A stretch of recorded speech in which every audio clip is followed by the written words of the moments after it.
Dollari borlarga tezkor xabar. O'zbekistonda ertadan boshlab dollar va rubl kursida jiddiy o'zgarish bo'ladi. Barcha dollar yig'ib qo'yganlar videoni o'tkazib yubormasdan ko'rishingiz shart. Assalomu alaykum, hurmatli tomoshabinlar. O'zbekiston va jahonda sodir bo'layotgan so'nggi xabarlarni o'tkazib yubormaslik uchun hoziroq like tugmachasini bosib qo'yishni unutmang. Diqqat qiling, Markaziy bank xorijiy valyutalarning o'zbek so'miga nisbatan 16-iyul kuni amalda bo'ladigan yangi qiymatini belgiladi.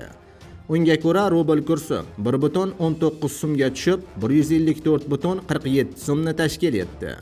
Yevro kursi 47.33 so'mga oshib 13.801 so'm bo'ldi.